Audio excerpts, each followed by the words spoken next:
Hello दोस्तों। Welcome to my YouTube channel F for effort में आप सबका स्वागत है। Good morning. कैसे हैं आप सब? आज हम लोग देखेंगे बिहार की प्रमुख नदियों के बारे में। ठीक है। इसका उद्गम स्थान कहाँ है, इसका मुहाना कहाँ है, कहाँ से निकलती है, कहाँ गंगा में कहाँ प्रवेश करती है, किस जिला में निकलती है, ये सब हम इसके बारे में डिटेल से पढ़ेंगे। ठीक है। और यहाँ से बिहार में जितने भी एग्जाम होते हैं यहाँ से हमेशा क्वेश्चन पूछा जाता है और हमेशा यहाँ से क्वेश्चन आता है। ठीक है। तो आप इसको अच्छे से पढ़ लेंगे तो एकदम मैं आपको गारंटी देता हूँ कि एक भी क्वेश्चन आपसे नहीं छूटेगा। ठीक है। देखते हैं हम इसके बारे में पूरा बढ़िया से। उद्गम स्थान कहाँ है, मुहाना कहाँ है, कहाँ निकलती है, इसका अति महत्वपूर्ण क्वेश्चन जो है हम इसके बारे में सब कुछ जानेंगे एकदम विस्तृत रूप से। ठीक है। पूरा बढ़िया से, पूरा बढ़िया ढंग से आप देखेंगे। आप कॉपी और एक पेन निकाल लीजिए और नोट्स बना लीजिए और एक बार रिवीजन कर लीजिएगा। फिर आपको सारा याद हो जाएगा। पूरा बढ़िया कंटेंट बना कर लाए हैं हम। ठीक है। चलिए देखते हैं अब अपने नदी के बारे में। ठीक है। देखते हैं। ये देखिए, ये हमारा बिहार का जो रिवर मैप है, ये हमारा मैप है। ठीक है। ये हमारा मैप है और यहाँ से आप देख सकते हैं कि ये देखिए यहाँ पे जो यहाँ पे पिंक कलर का लाइनिंग दिया हुआ है, पिंक कलर का। ये जो इधर से है, ये सारा जो दिख रहा है ना, ये सारा पिंक वाला, ये जितना ये पिंक वाला लाइनिंग है, ये सारा, ये जितना पिंक वाला लाइनिंग है, ये सारा हमारा इंटरनेशनल बाउंड्री। इंटरनेशनल बाउंड्री मतलब जो दूसरे देश से अपना सीमा साझा करता हो। ठीक है। आप देख सकते हैं इधर तक है। देखिए यहाँ इस ऊपर में नेपाल है। ठीक है। और इधर, इधर तो यूपी है, ये इसका पड़ोसी राज्य है। और यहाँ पे देख सकते हैं ये झारखंड है।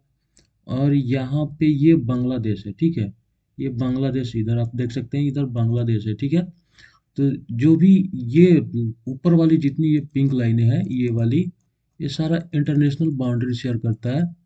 और जो यहाँ पे ब्लैक कलर वाली है, जो यहाँ पे ये जो ब्लैक कलर का आप देख रहे हैं, ये जो ब्लैक कलर वाला है, जितना ये सारा ब्लैक वाला बाउंड्री है, आप सब देख सकते हैं यहाँ पे ब्लैक कलर वाला, ये सब हमारा क्या है, तो स्टेट बाउंड्री है। स्टेट बाउंड्री मतलब ये किसी अन्य राज्य से सटे, जैसे यहाँ पे उत्तर प्रदेश है, यहाँ देख सकते हैं झारखंड है।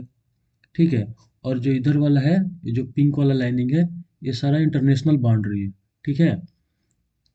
और जो भी इसमें आप देख रहे हैं, एक यहाँ पे महीन महीन सा होगा, ये सब आप देख रहे हैं, ये देख रहे हैं सब, दिखाई दे रहा है ना, ये जितना इधर से सब बना हुआ है, ये सब क्या है, तो डिस्ट्रिक्ट बाउंड्री मतलब बिहार में जितने जिले हैं उसके बाउंड्री है। जैसे यहाँ पे बेतिया, मोतिहारी,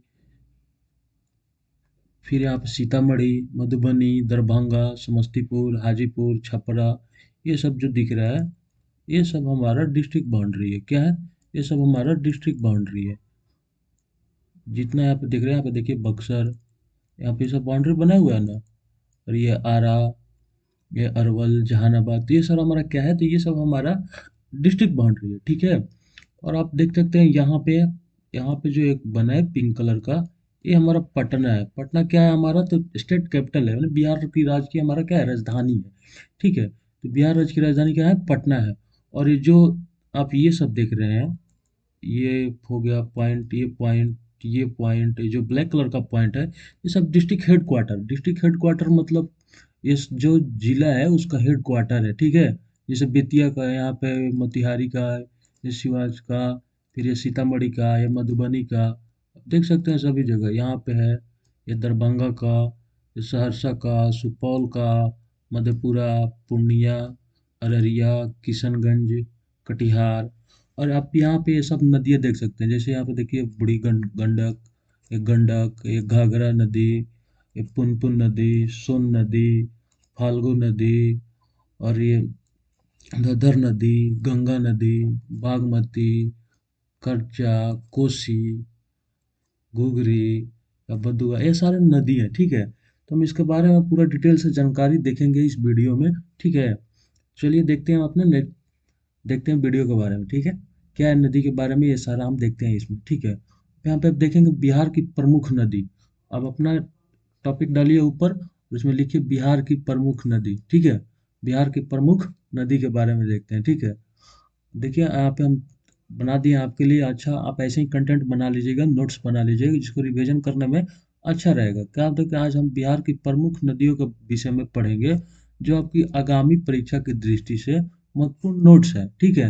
इसमें आपको जितने भी बिहार में एग्जाम होने वाले हैं, सब में एकदम बढ़िया से नोट्स बना के लाएं आपके लिए, जो आपके आने वाली परीक्षा में बहुत ही उपयोगी साबित हो, ठीक है। देखते हैं। अब देखते हैं इसका अफवाह तंत्र। अफवाह तंत्र है ना, कि बीच के विषय में जानकारी क्या है। दरअसल अफवाह तंत्र, देखिए, दरअसल अफवाह तंत्र का तात्पर्य वैसी नदी तंत्र से है जिसका निर्माण सतही जलधाराएं, नदी, झील आदि द्वारा ढाल विशेष का अनुसरण करते हुए किया जाता है, ठीक है। अब देखते हैं यहाँ पे कि बिहार के अपवाह प्रणाली का आधार गंगा नदी है। यहाँ से भी पूछ सकता है कि बिहार के, देखिए यहाँ पे आपका क्वेश्चन बनता है कि बिहार के अपवाह प्रणाली का आधार कौन सी नदी है। तो आप क्या बताएंगे आंसर हमारा? गंगा नदी। बिहार के अपवाह प्रणाली का आधार क्या है? तो गंगा नदी। अब गंगा और उसकी सहायक नदियों के प्रवाह ने बिहार के धरातलीय स्वरूप को विकसित करने में महत्वपूर्ण भूमिका निभाई है, ठीक है। अब देखते हैं अब इसके फिर आगे टॉपिक में क्या क्या है, ठीक है। और देखिए, बिहार का लगभग 90% धरातलीय स्वरूप का विकास नदियों के अपवाहन के द्वारा हुआ है। बिहार का लगभग 90% धरातलीय स्वरूप, कितना? 90% धरातलीय स्वरूप, 90%, ठीक है। 90% धरातलीय स्वरूप का विकास किसके द्वारा हुआ है? तो नदियों के द्वारा, इसलिए नदी बहुत ही इंपॉर्टेंट है, ठीक है। अब देखते हैं हम अपना, देखिए नेक्स्ट टॉपिक में, कि बिहार में औसत वार्षिक वर्षा की मात्रा कितनी है? 1009 मिलीमीटर। मिलीमीटर, या आप इसको 109 सेंटीमीटर कह सकते हैं, ठीक है। जिसके कारण राज्य में वर्ष भर बहने वाली नदियों का संजाल बिछा हुआ है या जाल बिछा हुआ है, ठीक है। अब देखिए, अब हम पढ़ते हैं कि इसको कितने वर्गों में बांटा गया है, ठीक है। अब नेक्स्ट टॉपिक डालिए कि इसको कितने वर्गों में बांटा गया है। देखिए, प्रवाह तंत्र और उद्गम के आधार पे, प्रवाह तंत्र और उद्गम के आधार पर बिहार की नदियों को कितने वर्गों में बांटा गया है? 2 वर्गों में बांटा गया है, ठीक है। इसको 2 वर्ग में बांटा गया है, ठीक है। कौन कौन सा 2 वर्ग है, देख लेते हैं। तो पहला है हमारा हिमा हिमालय प्रदेश की नदियाँ, कौन से? जो हिमालय से निकलती है, ठीक है। हिमालय प्रदेश की नदियाँ। और दूसरा हमारा पठारी या प्रायद्वीपीय प्रदेश की नदियाँ, जो पठार या प्रायद्वीपीय भाग से निकलती है, वो नदियाँ, ठीक है। अब देखिए, उपयुक्त दोनों वर्ग की नदियाँ, जो ये दोनों नदी है, हिमालय प्रदेश की नदी और पठारीय या प्रायद्वीपीय प्रदेश की नदी, ये दोनों वर्ग की नदियाँ मुख्य रूप से गंगा नदी में मिल जाती है, ठीक है। ये दोनों नदी जो कहाँ मिलती है? गंगा नदी में मिल जाती है। और हिमालय प्रदेश की नदियाँ जो हिमालय से निकलकर उत्तरी बिहार के मैदान में प्रवाहित होती है, हिमालय प्रदेश की नदियाँ जो हिमालय से निकलकर उत्तरी बिहार के मैदान में प्रवाहित होती है। तो हिमालय प्रदेश की नदी कहाँ निकलकर प्रवाहित होती है? तो उत्तरी बिहार के मैदान में प्रवाहित होती है, ठीक है। और उत्तरी मैदान में समानांतर एवं विस्पाकर प्रवाह प्रणाली का निर्माण करती है। कैसा निर्माण करती है? समानांतर एवं विस्पाकर प्रवाह का निर्माण करती है, ठीक है। और अपने मार्ग में बदलाव करती है। ये नदियाँ पूर्व से पश्चिम की ओर स्थानांतरित हो रही है, पूरब से पश्चिम की ओर धीरे धीरे बढ़ती जा रही है, ठीक है। ये नदियाँ कैसे पूरब से पश्चिम की तरफ बढ़ती जा रही है। इस स्थानांतरण का मूल कारण पृथ्वी की घूर्णन गति है। ये किसके इस नदी का स्थानांतरण कैसे हो रहा है? पृथ्वी की घूर्णन गति के द्वारा, ठीक है। पृथ्वी की घूर्णन गति से इसका स्थानांतरण का मूल कारण क्या है? पृथ्वी की घूर्णन गति, ठीक है। जिसके कारण पश्चिमी तट पर अपरदन अधिक होता है। सबसे अधिक अपरदन किस तट पे होता है? तो पश्चिमी तट पे। कहाँ होता है? पश्चिमी तट पे सबसे अधिक अपरदन होता है, ठीक है। और मार्ग परिवर्तन के लिए सर्वाधिक प्रसिद्ध नदी कौन सी है? कोसी नदी। ये हमारा इंपॉर्टेंट पॉइंट है, आप इसको नोट कर लीजिएगा। क्वेश्चन पूछ देगा हमसे कि मार्ग परिवर्तन के लिए सर्वाधिक प्रसिद्ध नदी कौन सी है, तो आप क्या आंसर देंगे? कि हमारा कोसी नदी। कोसी नदी जो है मार्ग परिवर्तन के लिए सबसे प्रसिद्ध नदी है, ठीक है। अब देखते हैं अपना अगला, आप कॉपी पे नोट कीजिए बिहार की प्रमुख नदी के बारे में। हम क्या जानेंगे? इसके बिहार के प्रमुख नदी के बारे में, ठीक है। अब देखे हैं कि भौगोलिक दृष्टिकोण से राज्य को, जो बिहार राज्य है, उस राज्य को 7 नदी क्षेत्र में विभक्त किया गया है। कितने नदी क्षेत्र में? 7 नदी क्षेत्र में विभक्त किया है। किसके आधार पे? भौगोलिक दृष्टिकोण से। भौगोलिक दृष्टिकोण के आधार पे 7 नदी क्षेत्र में विभक्त किया गया है। ठीक है, कौन कौन सा देख लेते हैं हमारा। पहला हमारा घाघरा और गंडक, दूसरा गंडक बागमती, बागमती और कोसी, कोसी और महानंदा, कर्मनाशा और सोन, सोन और पुनपुन, और पुनपुन और सोकरी। ये देख सकते हैं, ये जो 7 नदी क्षेत्र है, ये भौगोलिक दृष्टिकोण से बिहार राज्य को इसी के क्षेत्र में बांटा गया है। ठीक है, अब देखते हैं यहाँ पे बिहार की प्रमुख नदी के बारे में। ठीक है, जो बिहार में प्रमुख नदियाँ बहती है उसके बारे में, कौन कौन सी नदी बहती है। तो पहला हमारा गंगा नदी, दूसरा घाघरा, जिसको सरजू नदी के नाम से भी जाना जाता है। ठीक है, इसको घाघरा और सरजू नदी भी कहा जाता है। और तीसरा हमारा गंडक, चौथा हमारा बूढ़ी गंडक, और पांचवा हमारा बागमती नदी, छठवां हमारा कमला, सातवां कोसी, आठवां महानंदा, नौवां सोन, और हमारा 10वां फाल्गु नदी, फाल्गु नदी, ये पुनपुन नदी, और अजय नदी, और 13 नंबर पे हमारा सकरी नदी, और 14 नंबर पे करमनाशा नदी। करमनाशा नदी को ही कहा जाता है कर्म का नाश करने वाली, जो कर्म का नाश करती है उसको कर्मनाश कहते हैं। ठीक है, तो इसीलिए इसका नाम कर्मनाशा है। ठीक है, और ये चानन नदी, और ये क्यूल नदी। अब बिहार की यही 16 प्रमुख नदियाँ है, कितनी है, तो ये 16 हमारा प्रमुख नदी है। ठीक है, अब इसी के बारे में, अब यही सब नदी के बारे में, कहाँ से निकलती है, किस प्रदेश से निकलती है, कहाँ आकर गंगा में मिलती है, इसकी कौन कौन सी सहायक नदियाँ है, ये सब हम वीडियो में देखेंगे। ठीक है, अब देखिए हमारा कौन सा आ गया, गंगा नदी। अब पहला टॉपिक अब ऐड कीजिए गंगा नदी। ठीक है, अब गंगा नदी के बारे में हम पूरा डिटेल से विस्तारित रूप से पढ़ेंगे। ठीक है, देखते हैं गंगा नदी। गंगा नदी के बारे में हम देखते हैं, तो देखिए गंगा नदी जो है बिहार के मध्य भाग में, बिहार के मध्य भाग में पश्चिम से पूरब की ओर प्रवाहित होती है। कहाँ प्रवाहित होती है, गंगा नदी बिहार के मध्य भाग में, मध्य भाग मतलब बीच के भाग में, पश्चिम से पूरब की ओर प्रवाहित होती है। ठीक है, और भारत की सबसे लंबी नदी गंगा की कुल लंबाई 2500 किलोमीटर है। अब देखिए यहाँ से ये भी क्वेश्चन पूछ सकता है कि भारत की सबसे लंबी नदी कौन सी है, तो क्या आंसर बताएंगे, गंगा नदी। क्या बताएंगे, गंगा नदी।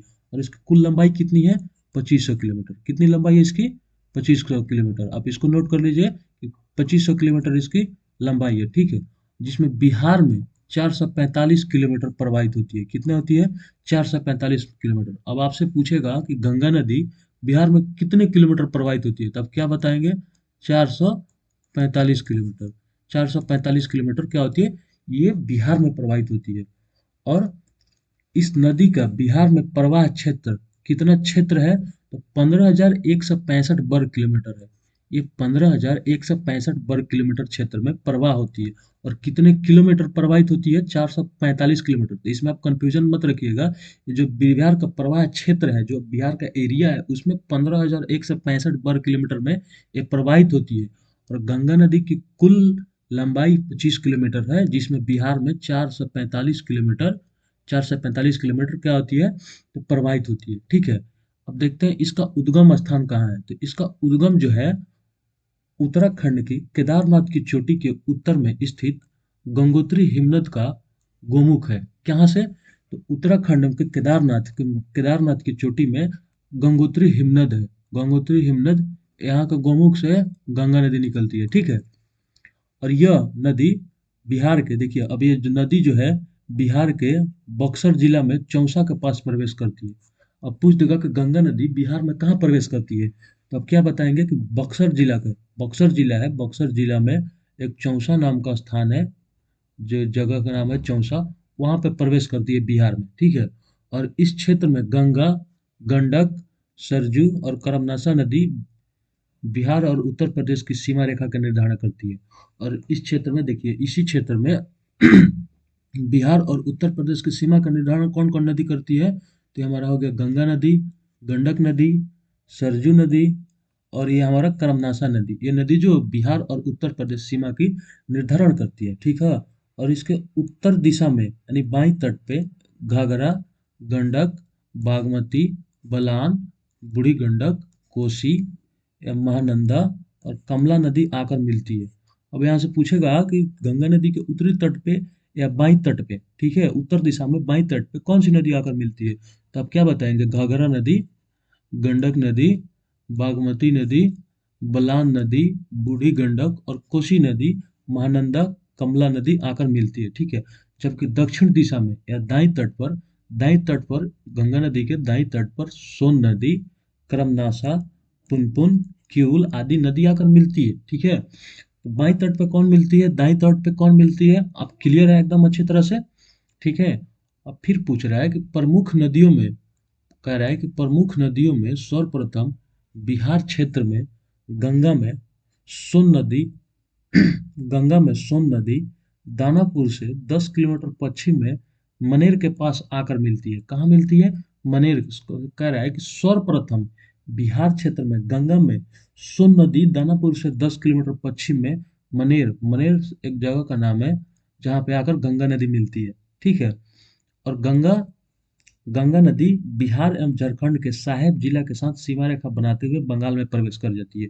और यहाँ से आते हुए बिहार, जो गंगा नदी है, बिहार एवं झारखंड के साहेबगंज जिला के साथ सीमा रेखा बनाते हुए बंगाल में प्रवेश कर जाती है। किसके साथ सीमा बनाती है, साहेबगंज जिला के साथ। अब पूछ देगा गंगा नदी बंगाल में प्रवेश करते हुए बिहार एवं झारखंड के साहेबगंज जिला के साथ सीमा बनाती है।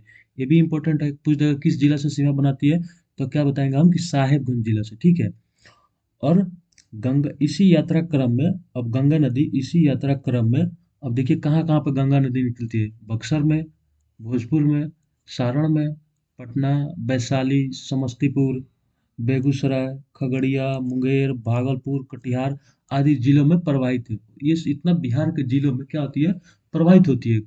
अब मतलब जब बिहार एवं झारखंड के साहेबगंज जिले के साथ सीमा बनाते हुए बंगाल में प्रवेश करती है, तो बंगाल में प्रवेश करने से पहले वो बिहार के इतने जिलों से क्या होती है, इतने जिलों में प्रवाहित होती है। जो जिला में है, बक्सर में, भोजपुर में, सारण में, पटना में, वैशाली में, समस्तीपुर में, बेगूसराय में, खगड़िया, मुंगेर, भागलपुर, कटिहार आदि जिलों में क्या होती है, प्रवाहित होती है। ठीक है, क्लियर है एकदम अच्छे से। अब आप सब इसमें देख सकते हैं दोबारा। अब भारत की सबसे लंबी नदी गंगा है, जिसकी लंबाई 2500 किलोमीटर है। आप इसमें देख लिए, नोट्स बना लीजिए। और बिहार में 445 किलोमीटर प्रवाहित होती है। और ये कहाँ से निकलती है, गंगोत्री हिमनद से निकलती है। गंगोत्री हिमनद कहाँ है, तो उत्तराखंड की केदारनाथ की चोटी से निकलती है। अब बिहार में सबसे पहले कहाँ प्रवेश करती है, तो बक्सर के चौसा जिला में प्रवेश करती है। क्लियर है पूरा। ठीक है, देखें आगे। आगे देखते हैं हम अपना। अब नेक्स्ट टॉपिक डालिए, घाघरा नदी। घाघरा नदी, या इसको हम सरयू नदी भी कहते हैं। क्या कहते हैं, सरयू नदी भी कहते हैं। अब घाघरा नदी या सरयू नदी, ठीक है, इसके बारे में हम डिटेल से देखते हैं। ठीक है, अब देखिए, घाघरा या सरयू नदी, ये मुख्य रूप से उत्तर प्रदेश में प्रवाहित होने वाली घाघरा नदी का उद्गम स्थल नेपाल में नाम्यास है। ये कहाँ से निकलती है, नेपाल में एक जगह है नाम्या नाम का। ठीक है, यहाँ से घाघरा नदी या सरजू नदी निकलती है। ठीक है, इसकी लंबाई, और ये मुख्य रूप से कहाँ बहती है, तो ये मुख्य रूप से उत्तर प्रदेश में प्रवाहित होती है, लेकिन बिहार में थोड़ी बहुत बहती है, जिसकी वजह से हम लोग इसको पढ़ ही रहे हैं। देखिए इसके कितने लंबाई हम देख रहे हैं, नाम्या से। ठीक है, और एक घाघरा नदी नेपाल में कहाँ से निकलती है, नाम्या से निकलती है। ठीक है, और इसकी लंबाई बिहार में 83 किलोमीटर है। ठीक है, आप देख ले, बिहार में मात्र कितने किलोमीटर है, 83 किलोमीटर, यानी 83 किलोमीटर। 83 किलोमीटर ये केवल बिहार में निकलती है। ठीक है, बिहार में बहती है। ठीक है, और ये बिहार और उत्तर प्रदेश सीमा का निर्धारण करती है। किसका निर्धारण करती है, बिहार और उत्तर प्रदेश सीमा का निर्धारण करती है। यह नदी सारण जिला यह नदी सारण जिला में छपरा के समीप गंगा में मिलती है। अब पूछेगा कि घाघरा नदी गंगा नदी में कहाँ मिलती है, तो इसका आंसर क्या देंगे कि सारण जिला में छपरा के समीप, सारण जिला में छपरा के समीप गंगा नदी में आकर मिल जाती है। ठीक है, और उसके ऊपरी भाग में, यानी नदी के ऊपरी भाग में लखनदेई और करनाली के नाम से भी जाना जाता है। इसको जैसे ही बिहार के ऊपरी भाग में जाती है, जहाँ पे सारण छपरा के समीप गंगा मिल जाती है, उसमें इसको लखनदेई या करनाली के नाम से भी जाना जाता है। ठीक है, इसके बारे में ज़्यादा नहीं पूछा जाता है, इतना ही काफ़ी है इसके बारे में। जो जो क्वेश्चन बना उसको मैं एकदम अच्छे तरह से डिटेल से लाया हूँ। आप निश्चिंत रहें, आप एक भी बिहार की नदियों से क्वेश्चन नहीं छूटेगा। ठीक है, अब देखते हैं अपने नेक्स्ट नदी के बारे में। ठीक है, तो नेक्स्ट हमारा कौन सा नदी के बारे में हम पढ़ेंगे, गंडक नदी। अब टॉपिक डालिए गंडक नदी। गंडक नदी के बारे में हम लोग पूरा डिटेल से देखते हैं। ठीक है, देखिए गंडक नदी। गंडक नदी जो है 7 धाराओं से मिलकर बनी है। गंडक नदी, क्वेश्चन पूछ देगा कि गंडक नदी कितने धाराओं से मिलकर बनी है, तो क्या बताएंगे कि गंडक नदी हमारा जो है सात धाराओं से मिलकर बनी है। कितनी धाराओं से मिलकर बनी है? सात धाराओं से। और इसे सब सात धाराओं से मिलने की वजह से इसे सप्त गंडकी भी कहा जाता है। गंडक नदी का नाम क्या है? सप्त गंडकी भी कहा जाता है। और इसे काली गंडक भी कहा जाता है। नारायणी, सलीग्रामी, सदा नीरा आदि कई नामों से जाने जाने वाली गंडक नदी की उत्पत्ति, देखिए, इतने नामों से जानी जाती है। ठीक है। और इसकी उत्पत्ति कहाँ से होती है? इसकी उत्पत्ति नेपाल के अन्नपूर्णा श्रेणी के मानंग मोट और कुतांग, जो नेपाल एवं तिब्बत की सीमा के मध्य है, वहां से इसकी उत्पत्ति होती है। ठीक है। अब गंडक नदी कितने धाराओं से मिलकर बनी है? सात नदी धाराओं से मिलकर मिली। कितने से? सात धाराओं से मिलकर बनी है। ठीक है। और इसका अन्य नाम क्या है? सप्त गंडकी, काली गंडक, नारायणी, सलीग्रामी, सदनीरा आदि कई नामों से जानी जाती है। ठीक है। और इस नदी की उत्पत्ति नेपाल के अन्नपूर्णा श्रेणी के मानंगमोट और कुतांग के मध्य से हुई है। ठीक है, क्लियर है? आगे बढ़े, आगे देखते हैं इसके बारे में। अब देखते हैं इसके बिहार में कुल कितनी लंबाई है, कुल कितनी लंबाई में ये नदी बहती है, और क्या क्या निर्माण करती है, और इस पे कौन सा बैराज बनाया गया है, ये सब के बारे में हम देखते हैं। और एक गंगा नदी में कहाँ मिलती है। ठीक है। देखिए, अब इसकी बिहार में कुल लंबाई 630 किलोमीटर है। कितनी है? 630 किलोमीटर। बिहार में कितना इसका लंबाई है टोटल? 630 किलोमीटर। 630 किलोमीटर ये बिहार में मिलती है। ठीक है। और गंडक कहाँ से निकलती है? गंडक नदी आप बताए ही है कि अन्नपूर्णा श्रेणी के मानंकोट और कुतांग में के मध्य से हुई है। ठीक है। और गंडक नेपाल में अन्नपूर्णा श्रेणी को काटकर गर्ज का निर्माण करती है। किसका निर्माण करती है? गर्ज का निर्माण करती है। ठीक है। और यह नदी भैंसालोटन, पश्चिमी चंपारण में एक जगह है भैंसालोटन के पास बिहार में प्रवेश करती है। अब पूछेगा कि गंडक नदी बिहार में कहाँ प्रवेश करती है, तो क्या बताएंगे? पश्चिमी चंपारण के पास एक जगह का नाम है भैंसालोटन। ठीक है। यह भैंसालोटन के पास बिहार में प्रवेश करती है। कहाँ प्रवेश करती है? बिहार में। ठीक है। और पश्चिमी चंपारण जिला नगर में बैराज का निर्माण किया गया, और इसी नदी पर पश्चिमी चंपारण जिला में एक बैराज का निर्माण किया गया। ठीक है। बैराज जहाँ से नहर और बांध उंध बनाया जाता है और निकला जाता है, उसको बैराज कहा जाता है। ठीक है। और यह नदी सारण और मुजफ्फरपुर की सीमा निर्धारित करते हुए सोनपुर और हाजीपुर के मध्य से गुजरती हुई पटना के सामने गंगा नदी में आके मिल जाती है। ये कहाँ मिलती है? आप देख रहे हैं ये नदी सारण जिला और मुजफ्फरपुर की सीमा निर्धारित करते हुए सोनपुर और हाजीपुर के मध्य से गुजरती है। किसके मध्य से गुजरती है? सोनपुर और हाजीपुर के मध्य से गुजरती हुए पटना के पटना के सामने गंगा में आके मिल जाती है। कहाँ मिल जाती है? पटना के सामने आकर गंगा में मिल जाती है। ठीक है। इसी संगम पर विश्व प्रसिद्ध हरिहर क्षेत्र का मेला हरिहर क्षेत्र का मेला इसके संगम पे, जो इसका संगम है, यह धारा है, उसके क्षेत्र पे हरिहर क्षेत्र का मेला, जो विश्व प्रसिद्ध मेला है, जिसको सोनपुर पशु मेला कहा जाता है, ये प्रत्येक वर्ष आयोजित किया जाता है। सोनपुर मेला। अब पूछेगा किस नदी के किया जाता है, किस नदी के संगम पे, तो अब क्या बोलेंगे? सोनपुर पशु मेला। और इसको हरिहर क्षेत्र का मेला भी कहा जाता है। क्या कहा जाता है? हरिहर क्षेत्र का मेला भी कहा जाता है। ठीक है। अब देखते हैं हम अपने नेक्स्ट टॉपिक डालिए, बूढ़ी गंडक। बूढ़ी गंडक के बारे में, गंडक देख लिए, और नई गंडक थी, और ये बूढ़ी गंडक के बारे में हम लोग देखेंगे। ठीक है। बूढ़ी गंडक के बारे में कह रहा है कि यह नदी गंडक के समानांतर, उसी के समान ही उसके पूर्वी भाग में प्रवाहित होती है। ठीक है। और बूढ़ी गंडक नदी उत्तर बिहार के मैदानों को दो भागों में बांटती है। क्या करती है? तो उत्तरी बिहार के मैदान को, जो उत्तरी बिहार का मैदान है, उसको दो भागों में बांटती है। ठीक है। और यह हिमालय से निकलकर उत्तर बिहार में प्रवाहित होने वाली उत्तर बिहार की सबसे लंबी नदी है। अब इसमें क्वेश्चन पूछ देगा कि हिमालय से निकलकर उत्तर बिहार में प्रवाहित होने वाली सबसे लंबी नदी कौन सी है? तो हमारा राइट आंसर क्या होगा? बूढ़ी गंडक। कौन सा होगा हमारा राइट आंसर? बूढ़ी गंडक। ठीक है। हम देखते हैं अब इसकी उत्पत्ति कहाँ से होती है और ये कहाँ से निकलती है। ठीक है। तो इसकी उत्पत्ति होती है सोमेश्वर श्रेणी के बिशंबरपुर जिला है एक, उसके चौतरवा चोर से हुई है। ये जगह का नाम है चौतरवा चोर। ठीक है। चौतरवा चोर बिशंबरपुर में है, वहां से इसकी उत्पत्ति हुई है। सोमेश्वर श्रेणी के बिशंबरपुर के पास से चौतरवा चोर से हुई है। ठीक है।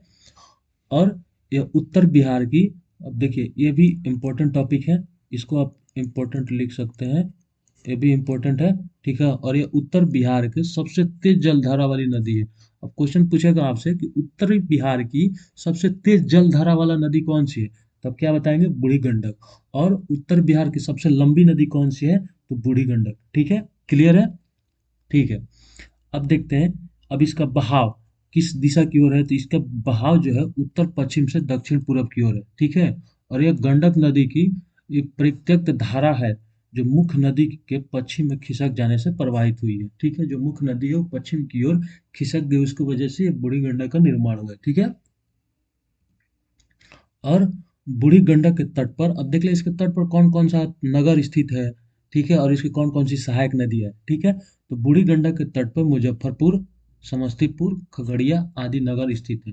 इसके तीन नगर स्थित है, मुजफ्फरपुर, समस्तीपुर और खगड़िया। ठीक है, और बूढ़ी गंडक की अन्य सहायक नदियों में, अब इसकी सहायक नदी में देख लेते हैं कौन कौन सी है, तो डंडा, पंडई, मसान, कोहरा, बलौर, सिकटा, तिऊर, तिलावे, धनौती, अनजानकोटे आदि है। ये सब क्या है, इसकी सहायक नदी है।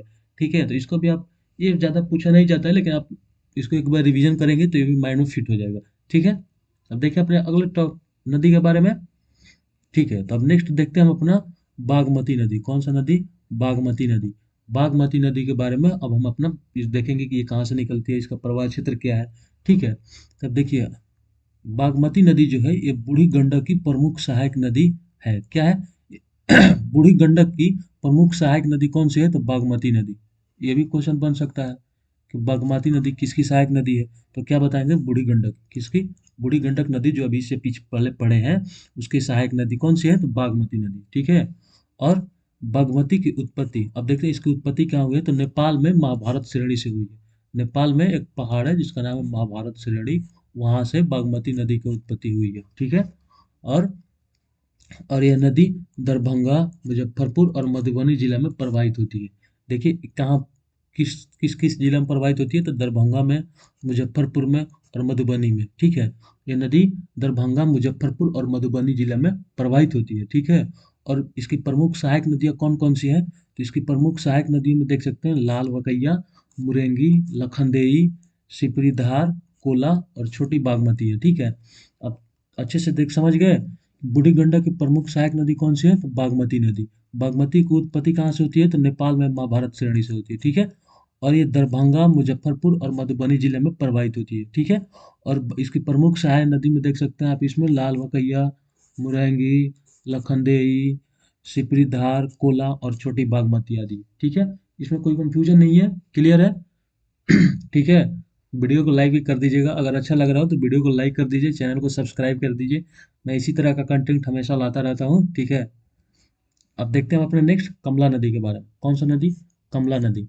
कमला नदी के बारे में सेम, इससे कौन कौन सा क्वेश्चन बन सकता है, क्या क्या पूछा जाता है, कहाँ से निकलती है, कहाँ जाकर मिलती है, बिहार के किस जिले में प्रवेश करती है, यही सब। तो देख सकते हैं यह नदी नेपाल के महाभारत श्रेणी से निकलकर तराई क्षेत्र से प्रवाहित होते हुए बिहार में जयनगर, जयनगर एक स्थान का नाम है जो मधुबनी जिला में है, वहाँ प्रवेश करती है। ठीक है, ये भी नेपाल के महाभारत श्रेणी से निकलती है। और इसके पीछे वाला जो था वो भी कहाँ निकलती है, बागमती नदी, वो भी महाभारत श्रेणी से ही निकलती है। तो ये दोनों नदी कहाँ से निकलती है, महाभारत श्रेणी से निकलकर तराई क्षेत्र में प्रवेश होते हुए बिहार में जयनगर के मधुबनी जिला में प्रवेश करती है। कहाँ पे, तो बिहार में एक जयनगर नाम का स्थान है मधुबनी जिला में, वहाँ पे ये नदी प्रवेश करती है। ठीक है, और मिथिला क्षेत्र में, मिथिला क्षेत्र, मिथिला आप अच्छे तरह से जानते होंगे, अभी राम मंदिर का उद्घाटन हुआ, यहाँ से कौन थी, सीता जी थी। ठीक है, और मिथिला क्षेत्र में इसे गंगा के समान ही पवित्र माना जाता है। अब पूछ देगा कि गंगा के समान पवित्र नदी, मिथिला क्षेत्र में गंगा के समान पवित्र नदी किसे माना जाता है, आप क्या कहेंगे, कमला नदी को। ठीक है, और इसकी प्रमुख सहायक नदियाँ कौन कौन सी है, तो देखिए इसका प्रमुख तीन सहायक नदियाँ कौन सी, सोनी, ढोरी और भूतही बलान। क्या है, इसकी तीन सहायक नदियाँ कौन कौन सी है, तो अब इसकी प्रमुख सहायक नदी है सोनी, ढोरी और भूतही बलान। ठीक है, क्लियर है। आगे बढ़े, आगे देखते हैं कि अभी बिहार में कितने किलोमीटर प्रवाहित होती है, और देखते हैं इसका। तो ये कमला नदी जो है बिहार में 120 किलोमीटर, कितना, 120 किलोमीटर प्रवाहित होती है। ठीक है, 120 किलोमीटर, 120 किलोमीटर प्रवाहित होती है, और कई धाराओं में विभक्त हो जाती है, मतलब कितने धाराओं में बट जाती है। ठीक है, और इनमें से अनेकों का नाम कमला ही है। जो अलग अलग धाराओं में विभक्त हो जाती है उसमें से अनेकों का नाम कमला ही है। इसकी एक प्रमुख धारा कोसी से मिलती है। जो कोसी नदी है बिहार में, जो बिहार में कोसी नदी है ना, तो इसकी कमला नदी की एक प्रमुख धारा है। कमला नदी की एक प्रमुख धारा है जो कोसी नदी से मिलती है, ठीक है। जबकि एक धारा खगड़िया जिला में बागमती नदी से मिलती है। कमला नदी, यहाँ पे देख सकते हैं आप कि कितने धाराओं में विभक्त हो जाती है। इसमें पूछ सकता है कि कमला, जिसमें से अनेकों का नाम कमला ही है, लेकिन क्वेश्चन पूछ सकता है कि कमला नदी की एक प्रमुख धारा किस नदी से मिलती है, तो आप क्या बताएंगे? कोसी नदी से। और जबकि एक धारा खगड़िया जिले में बागमती नदी से भी मिलती है, ठीक है। तो ये वाला पूछा गया है एक दो बार, लेकिन इसके बारे में अभी तक तो कुछ नहीं पूछा गया, लेकिन ज्यादातर यही पूछता है कि कमला नदी बिहार के एक प्रमुख धारा किस नदी से मिलती है, ठीक है। तो आप क्या बताएंगे कि कोसी नदी से मिलती है। कहाँ से मिलती है? कोसी नदी से, ठीक है। आगे बढ़े, आगे देखते हैं अब हमारा कोसी नदी। कोसी नदी के बारे में अब देखते हैं, इसको नोट कीजिए। हम देखें कोसी नदी के बारे में, ठीक है। कोसी नदी के बारे में हम देखते हैं कि इसके बारे में कौन सा क्या क्या हमारा टॉपिक है, क्या इसके बारे में महत्वपूर्ण तथ्य है। नोट कीजिए कोसी नदी के बारे में, ठीक है। देखते हैं इसके बारे में। कोसी नदी कहाँ से निकलती है? तो कोसी जो है नेपाल में, कोसी नदी जो है नेपाल में गोसाई स्थान या सप्त कौशिकी से निकलती है। गोसाई स्थान या सप्त कौशिकी से निकलती है। कहाँ से निकलती है? ये कहाँ से निकलती है आप देख सकते हैं। ये कोसी जो है नेपाल में गोसाई स्थान, नेपाल में एक गोसाई स्थान है जिसे सप्त कौशिकी भी कहा जाता है, से निकलती है, ठीक है। और ये सप्त कौशिकी के निकलने से वजह से कोसी नदी को कौशिकी नदी भी कहा जाता है। क्या कहा जाता है? कौशिकी नदी भी कहा जाता है, ठीक है। और कोसी नदी 7 धाराओं के मिलने से बनी। अब पूछ देगा कि कौन सी नदी 7 धाराओं के मिलने से बनी है, तो अब क्या बताएंगे? क्वेश्चन यहाँ से बनता है ना, क्वेश्चन बनता है यहाँ से कि कोसी नदी कितने धाराओं से मिलकर बनी है। ये देखिए इंपॉर्टेंट है, इसको आप नोट कर लीजिए कि कोसी नदी कितने धाराओं से मिलकर बनी है। तो क्या बताएंगे कि कोसी जो नदी है 7 धाराओं से मिलकर बनी है। कितने से? 7 धाराओं से मिलकर बनी है। और इन धाराओं का नाम क्या है? तो पहला का नाम है इंद्रावती, दूसरा का नाम है सनकोशी, तीसरा का नाम है ताम्रकोशी, और चौथा का नाम है लिच्छू कोशी, और पांचवा का नाम है दूध कोशी, और छठवां का नाम है अरुण कोशी, और सातवां का नाम है तामुर कोसी, ठीक है, तामुर कोसी। यही 7 धारा है जिससे मिलकर कौन सी नदी बनी है? कोसी नदी, ठीक है। देखें, और त्रिवेणी के पास ये सभी धाराएं मिलकर कोसी कहलाती है। और एक त्रिवेणी नाम का जगह है जहाँ पे ये सातों धाराएं मिलती है, वहीं से कोसी का नाम ये कहलाती है। इस नदी का नाम क्या कहलाता है? कोसी। और कोसी नदी जो है बाढ़ की विभीषिका भी कही जाती है, जिसके कारण इसे बिहार का शोक कहलाती है, जिसके कारण इसे बिहार का शोक भी कहा जाता है। तो क्वेश्चन आप देख सकते हैं, ये भी नोट कर लीजिए। बिहार का शोक किस नदी को कहा जाता है? तो हम क्या कहेंगे? कोसी नदी को। बिहार का शोक कौन सी नदी है? कोसी नदी, ठीक है, ठीक। और यह नदी, देखिए अब कहाँ बिहार के किस किस जिले में ये नदी प्रवाहित होती है। तो ये नदी बिहार के सुपौल, सहरसा, मधेपुरा, पूर्णिया आदि जिलों में प्रवाहित होती है। कहाँ प्रवाहित होती है? तो सुपौल, सहरसा, मधेपुरा, पूर्णिया आदि जिलों में प्रवाहित होती है। और कोसी नदी, जो कोसी नदी है, मार्ग परिवर्तन के लिए प्रसिद्ध है। किसके लिए प्रसिद्ध है? मार्ग परिवर्तन के लिए। जो फर्स्ट ही हम पढ़े हैं उसी में बताएं कि कोसी नदी मार्ग परिवर्तन के लिए प्रसिद्ध है। तो ये भी पूछ सकता है कि कौन सी नदी मार्ग परिवर्तन के लिए प्रसिद्ध है, तो क्या बताएंगे? कोसी नदी। कौन सा नदी? कोसी नदी, ठीक है। ये जो कोसी नदी है मार्ग परिवर्तन के लिए प्रसिद्ध है। अब देखते हैं इसके बारे में। पिछले 2 वर्षों में 150 किलोमीटर पूर्व से पश्चिम की ओर स्थानांतरित हुई है। मतलब 2 वर्षों में, जो पिछले 2 वर्षों में ये पूर्व से पश्चिम की ओर खिसक रही है, धीरे धीरे मतलब स्थानांतरित हो रही है, ठीक है, ठीक है। और कोसी नदी, नेक्स्ट टॉपिक हमारा है कि कोसी नदी कुर्सेला के पास गंगा में मिलने से, ये कहाँ गंगा में किसके पास मिलती है? बिहार में एक जगह है कुर्सेला, ठीक है, मिलने से पूर्व डेल्टा का निर्माण करती है। किसका निर्माण करती है? डेल्टा का निर्माण करती है, ठीक है। क्लियर है इतना? सबको इसमें कोई दिक्कत नहीं है। आप देख सकते हैं ये कहाँ से, नेपाल में गोसाई स्थान से निकलती है। इसे सप्त कौशिकी के नाम से भी जाना जाता है या कौशिकी के नाम से भी जाना जाता है। और कोसी नदी कितने धाराओं से मिलकर बनी है? तो 7 धाराओं से मिलकर बनी है, ठीक है। और इन धाराओं का नाम आप देख रहे हैं, इंद्रावती, सनकोशी, ताम्रकोशी, लिच्छू कोशी, दूध कोशी या अरुण कोशी या ताम्र कोशी, ठीक है। ये 7 धाराओं से मिलकर बनी है। कौन सी नदी? कोसी नदी, ठीक है। और इसे, इसमें ज़्यादा बाढ़ आने के कारण इसे बिहार का शोक भी कहा जाता है, जिसे बहुत ही हानि और क्षति पहुंचता है, ठीक है। और ये कहाँ किस किस जिलों में प्रवाहित होती है? तो सुपौल, सहरसा, मधेपुरा, पूर्णिया आदि जिलों में प्रवाहित होती है, ठीक है। और मार्ग परिवर्तन के लिए सबसे प्रसिद्ध नदी कौन सी है? तो कोसी नदी। कोसी नदी जो है हमारा मार्ग परिवर्तन के लिए सबसे प्रसिद्ध नदी है, ठीक है। और पिछले 200 वर्षों में 150 किलोमीटर पूर्व से पश्चिम की ओर स्थानांतरित हुई है।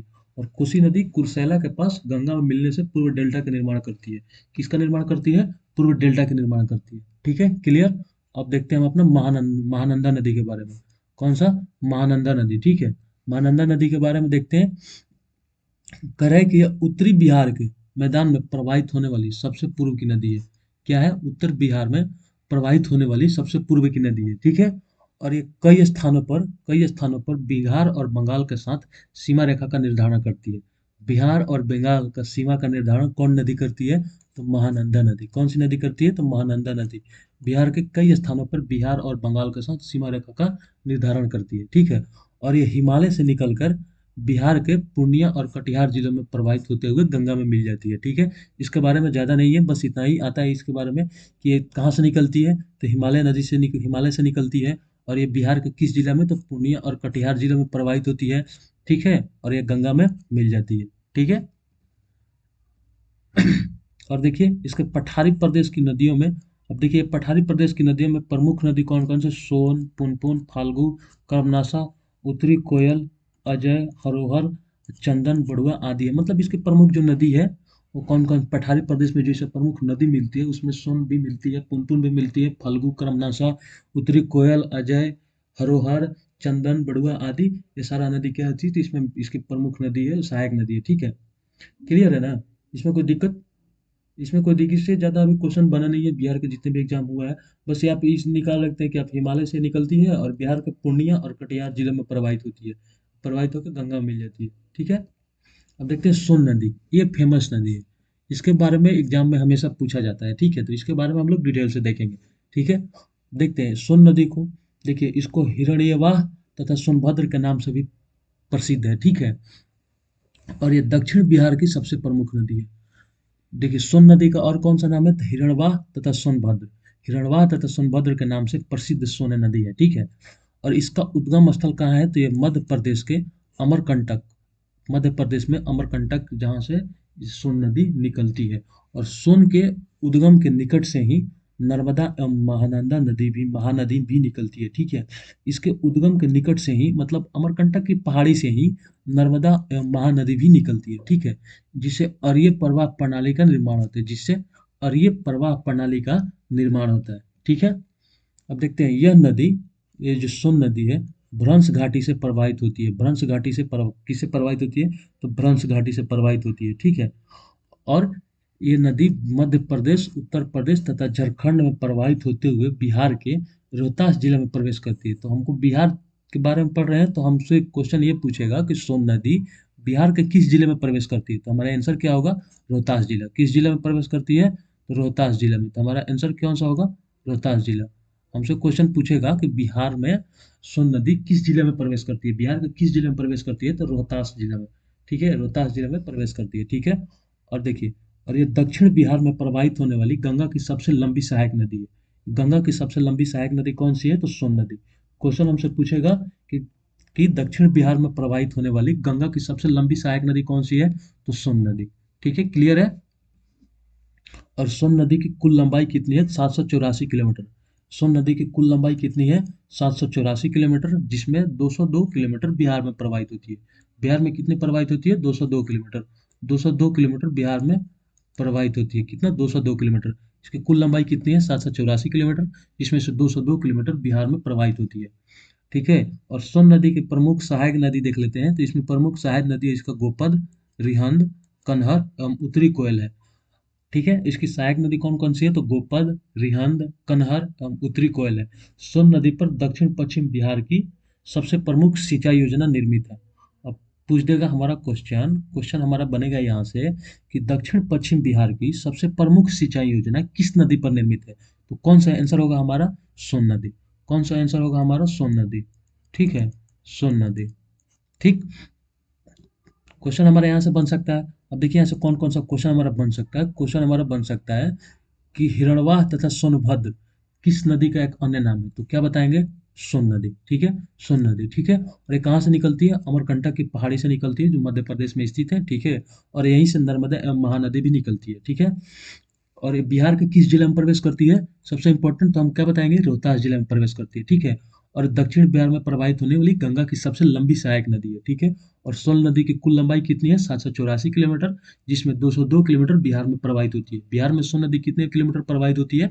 202 किलोमीटर। और इसकी प्रमुख सहायक नदी आप देख ही रहे हैं, गोपद, रिहंद, कनहर एवं उत्तरी कोयल है, ठीक है। और सोन नदी पर दक्षिण पश्चिम बिहार में प्रमुख सिंचाई योजना निर्मित है। पूछ देगा कि सोन नदी पर प्रमुख सिंचाई योजना निर्मित है, ठीक है। देखते हैं इसके बारे में और क्या क्या है। इस नदी पर प्रथम बांध 1873 से 74 में डेहरी में बनाया गया था। डेहरी अनशन है ना, वहीं पे डेहरी अनशन नाम से जाना जाता है, बिहार का एक स्थान है डेहरी अनशन। वहीं पे प्रथम बांध, इस पे क्वेश्चन यहाँ से बन सकता है कि सोन नदी पर प्रथम बांध कब बनाया गया था और कहाँ बनाया गया था? तो 1873 से 74 में डेहरी में बनाया गया था। कहाँ बनाया गया था? डेहरी में बनाया गया था। बाद में इस नदी पर इंद्रपुरी बराज का निर्माण 1968 ईस्वी में किया गया था। इस नदी पर फिर एक इंद्रपुरी नाम का बराज का निर्माण भी किया गया है। और कब किया गया था? तो 1968 ईस्वी में किया गया था। 1968 ईस्वी में किया गया था, ठीक है। और आरा के पास कोइलवर में, देखते हैं हमारा नेक्स्ट ये वाला टॉपिक कि आरा के पास कोइलवर में, आरा के पास कोइलवर नामक एक जगह है जिसमें 1440 मीटर, कितना? 1440 मीटर लंबा रेल सह सड़क पुल 1862 ईस्वी में सोन नदी पर निर्मित किया गया है। देखिए कह रहा है कि आरा के पास कोइलवर एक नाम का जगह है जहाँ पे 1440 किलोमीटर, 1440 मीटर लंबा रेलवे सड़क पुल है, जो 1862 ईस्वी में सोन नदी पर निर्मित किया गया था। तो जो कोइलवर पुल है कब बनाया गया था? तो 1862 ईस्वी में। कब बनाया गया था? 1862 ईस्वी में बनाया गया था। कितने ईस्वी में बनाया गया था? 1862 ईस्वी में, ठीक है। जो वर्तमान में अब्दुल बारी पुल के नाम से प्रसिद्ध है। जो कोइलवर पुल है उसका और एक क्या नाम है? तो अब्दुल बारी पुल, अब्दुल बारी पुल, अब्दुल बारी पुल के नाम से प्रसिद्ध है, ठीक है। देखते हैं नेक्स्ट। यह भारत का सबसे लंबा रेलवे पुल है। जो अब्दुल बारी पुल है यह भारत का सबसे लंबा रेल पुल है। 1900 ईस्वी में इस नदी पर डेहरी के पास नेहरू रेल पुल का निर्माण किया गया है, ठीक है। 1900 ईस्वी में, 1900 ईस्वी में इस नदी पर, जो सोन नदी पर, कौन सी नदी पर? सोन नदी पर, सोन नदी पर, ठीक है। सोन नदी पर डेहरी के पास नेहरू पुल का निर्माण भी किया गया है। और इसमें प्रथम बांध भी डेहरी में ही बनाया गया था, ठीक है। क्लियर है? आगे बढ़े। आगे अब देखते हैं हम अपने फाल्गु नदी के बारे में। कौन सी नदी? फाल्गु नदी, ठीक है। फाल्गु नदी के बारे में देखते हैं हम अपना। तो फाल्गु नदी, यह नदी छोटा नागपुर के पठार से कई धाराओं के रूप में निकलती है। इसका प्रमुख धारा निरंजना कहलाती है। ये जो फाल्गु नदी है ये छोटा नागपुर के पठार से कई धाराओं के रूप में, यानी अलग अलग धाराओं के रूप में निकलती है और इसका प्रमुख धारा निरंजना कहलाती है, ठीक है। और बोध गया के पास इसमें मुहाने नामक नदी मिलती है। बोध गया के पास फाल्गु नदी में एक, किस, कहाँ का? बोध गया में। कहाँ पे? तो बोध गया के पास इसमें मुहाने नामक नदी मिलती है।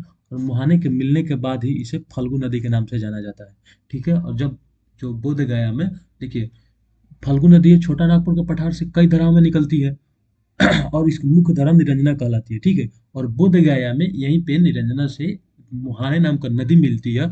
और नदी के मिलने के बाद ही इसे फाल्गु नदी के नाम से जाना जाता है, ठीक है।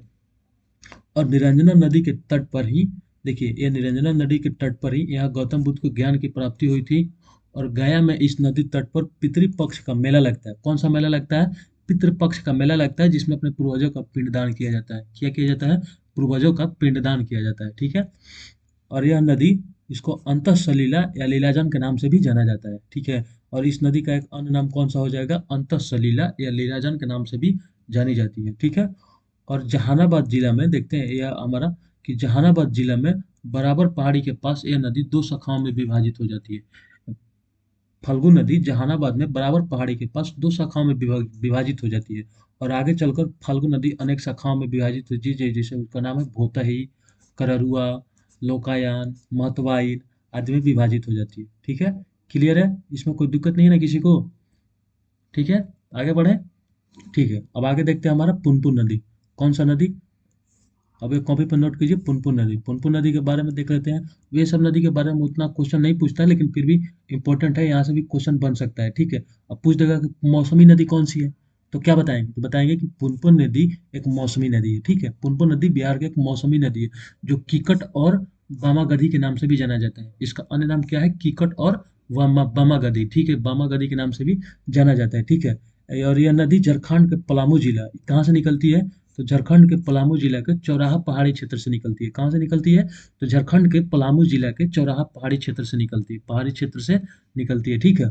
और यह नदी, देख लिया, और यह नदी बिहार के औरंगाबाद, अरवल तथा पटना जिला में गंगा के समानांतर प्रवाहित होते हुए फतुहा के पास गंगा नदी में मिल जाती है। कहाँ मिल जाती है? फतुहा के पास, फतुहा के पास गंगा नदी में आकर मिल जाती है, ठीक है। और कहाँ? औरंगाबाद, अरवल तथा पटना जिला में गंगा के समांतर प्रवाहित होते हुए फतुहा में आकर मिल जाती है, ठीक है। और इसकी सहायक नदी कौन कौन सी है? तो दरधा, यमुना, मादर, बिलारो, रामरेखा, आद्री, धोबा और मुरहर पुनपुन नदी की प्रमुख सहायक नदी है, ठीक है। क्लियर है? आप देख सकते हैं ये मौसमी नदी है, और इसको कीकट कीकट और वामगदी के नाम से भी जाना जाता है। और ये झारखंड के पलामू जिले के चौराहा पहाड़ी क्षेत्र से निकलती है, और ये बिहार के औरंगाबाद, अरवल तथा पटना जिला में प्रवाहित होती है, और फिर फतुहा के पास गंगा नदी में आकर मिल जाती है। और इसकी प्रमुख नदी ये सारा है, आप देख ही सकते हैं, ठीक है। अब देखते हैं अजय नदी। कौन सा? अजय नदी। अजय नदी के बारे में आप देखते हैं, ये कहाँ से निकलती है? तो ये अजय नदी जो है जमुई जिले के दक्षिण में 5 किलोमीटर दूर पर बटवाड़ से निकलती है। कहाँ से निकलती है? बटवाड़ नामक जगह से निकलती है, ठीक है। बटवाड़ से निकलती है। और यह नदी बिहार से झारखंड में देवघर जिला में प्रवेश करती है। यह नदी बिहार से झारखंड में प्रवेश करती है, देवघर जिला में। बिहार से कहाँ? झारखंड में देवघर जिला में प्रवेश करती है, ठीक है। और इस नदी को अजयावती या आजमती के नाम से भी जाना जाता है। इसको किस नाम से जाना जाता है? अजयावती या अजमावती के नाम से भी जाना जाता है, ठीक है। और यह नदी पूर्व एवं दक्षिण दिशा की ओर प्रवाहित होते हुए बंगाल में प्रवेश कर गंगा नदी में मिल जाती है। और कहाँ से? तो पूर्व पूर्व में दक्षिण दिशा की ओर प्रवाहित होते हुए बंगाल में प्रवेश कर जाती है, ठीक है। अब देखते हैं हमारा नेक्स्ट सकरी नदी। सकरी नदी के बारे में देखते हैं क्या क्या है। तो सकरी नदी का उद्गम स्थल झारखंड में छोटा नागपुर के पठार से है, ठीक है। इसका उद्गम स्थल कहाँ है? तो झारखंड में छोटा नागपुर के पठार से निकलती है, ठीक है। छोटा नागपुर के पठार से निकलती है, ठीक है। और यह नदी बिहार के गया, पटना, नवादा, मुंगेर जिला में प्रवाहित होते हुए गंगा नदी में मिल जाती है। बिहार के किस किस जिले में प्रवाहित होती है? तो गया, पटना, नवादा और मुंगेर जिला में प्रवाहित होते हुए गंगा नदी में मिल जाती है, ठीक है। और इस नदी को सुमागधी के नाम से भी जाना जाता है। इस नदी का एक अन्य नाम क्या है? सुमागधी, सुमागधी, ठीक है। और इस नदी को सुमागधी के नाम से भी जाना जाता है। ये 2 बार पूछा भी गया है, ठीक है। तो आप इसको इम्पोर्टेंट नोट्स बना लें, ठीक है। इसको सुमागधी के नाम से भी जाना जाता है, ठीक है। कहाँ से निकलती है? तो झारखंड और छोटा नागपुर के पठार से निकलती है, और ये गया, पटना, नवादा और मुंगेर जिला में प्रवाहित होते होते गंगा नदी में मिल जाती है, ठीक है। और इसे सुमागधी के नाम से भी जाना जाता है, ठीक है। आगे देखते हैं अपना करमनाशा नदी के बारे में, ठीक है। करमनाशा नदी, करमनाशा नदी के बारे में, अगर वीडियो अच्छा लग रहा है, कंटेंट अच्छा लग रहा है, तो आप इस लाइक एंड सब्सक्राइब जरूर कर दीजिएगा, और बेल आइकन को भी दबा दीजिएगा, ताकि हम जो भी अपना कंटेंट लेकर आए आपके तक सबसे पहले पहुंचे, ठीक है। आप देखते हैं कर्मनाशा नदी। कर्मनाशा का अर्थ क्या होता है? कर्मनाशा का अर्थ होता है कर्म का नाश करने वाला, ठीक है। कर्म का नाश करने वाला यानी मतलब होता है कर्मनाशा, ठीक है। यह नदी विंध्याचल की पहाड़ियों में सरोदाग से निकलकर चौसा के पास गंगा नदी में मिल जाती है। कहाँ मिलती है? चौसा। चौसा एक जगह का नाम है, चौसा। ये कहाँ है? बक्सर जिला में। कहाँ है? बक्सर जिला में, ठीक है। बक्सर जिला में चौसा नामक स्थान है, जहाँ पे ये क्या होती है? गंगा नदी में मिल जाती है। और कहाँ से निकलती है? विंध्याचल की पहाड़ियों से निकलती है। विंध्याचल की पहाड़ियों से सरोदाग, सरोदाग जगह का नाम है, जो स्थित है कैमूर जिला में। कहाँ स्थित है? कैमूर जिला में, ठीक है। क्लियर है? और हिंदू धार्मिक मान्यता के अनुसार इस नदी को अपवित्र या अशुभ माना जाता है। क्वेश्चन हमसे यहाँ से भी बन सकता है कि हिंदू धार्मिक मान्यता के अनुसार किस नदी को अपवित्र या अशुभ माना जाता है? तो क्या बताएंगे हम कि कर्मनाशा नदी। कौन सा नदी? कर्मनाशा नदी, ठीक है। देखते हैं हम अगला हमारा चाना नदी। चाना नदी के बारे में देखते हैं, ठीक है। इस नदी को पंचाने भी कहा जाता है। इस नदी को पंचाने भी कहा जाता है, जिसका मूल नाम पंचानन है, जो अपभ्रंशित होकर चानन कहलाने लगा, ठीक है। और यह नदी 5 धाराओं के मिलने से विकसित हुई है, इसलिए इसे पंचानन कहा जाता है। पांच, जिसका 10, अब रावण के बारे में इसलिए जिसका 10 सर है उसको दशानन, वैसे ही इसके बारे में 5 धाराओं से मिलकर बनने से विकसित हुई है, तो इसलिए इसको पंचानन कहा जाता है, ठीक है। और इस नदी की प्रमुख धाराएं देख सकते हैं कौन कौन सा है। तो इस नदी की प्रमुख धाराएं पैमार, तिलैया, धरांजे, महाने आदि छोटा नागपुर के पठार से निकलती है। और ये कहाँ से निकलती है? छोटा नागपुर के पठार से निकलती है, ठीक है। और ये सभी धाराएं और ये सभी धाराएं जो है राजगीर के पहाड़ी के अवरोध के कारण नालंदा जिला के गिरिया के पास एक होकर आगे प्रवाहित होती है। ये सभी धाराएं एक साथ मिल जाती है कहाँ पे, तो नालंदा जिला के गिरियक नाम का स्थान पे, और आगे जाकर प्रवाहित होती है। ठीक है। अब देखते हैं अपना क्यूल नदी। क्यूल नदी के बारे में देखते हैं। इसकी उत्पत्ति हजारीबाग के पठार से हुआ है। कहाँ से हुआ है? हजारीबाग के पठार से। ठीक है। और ये बिहार में जमुई जिला के सतपुड़ी के पास प्रवेश करती है। और ये कहाँ प्रवेश करती है? तो बिहार में जमुई जिला के पास सतपुड़ा सतपहाड़ी नाम की जगह है, वहाँ पे बिहार में प्रवेश करती है। ठीक है। और इसकी प्रमुख सहायक नदियाँ है बरनार, अंजन, हरोहर आदि। ठीक है। हरोहर या इसको हलाहल भी कहा जाता है। ठीक है। हरोहर या हलाहल भी कहा जाता है। ठीक है। क्लियर है इसके बारे में? आप देख सकते हैं इसकी उत्पत्ति कहाँ से हुई है, हजारीबाग के पठार से हुई है, और ये बिहार में जमुई जिला के पास प्रवेश करती है। ठीक है। और इसकी प्रमुख सहायक नदियां है बरनर, अंजन, हरोहर, हलाहल आदि। ठीक है। और लखीसराय जिला के सूर्यागढ़ के पास गंगा नदी में मिल जाती है। और ये गंगा नदी में कहाँ मिलती है? तो लखीसराय, लखीसराय जिला जो है इसमें सूर्यागढ़ नाम के स्थान के पास गंगा नदी में मिल जाती है। ठीक है। थैंक यू दोस्त।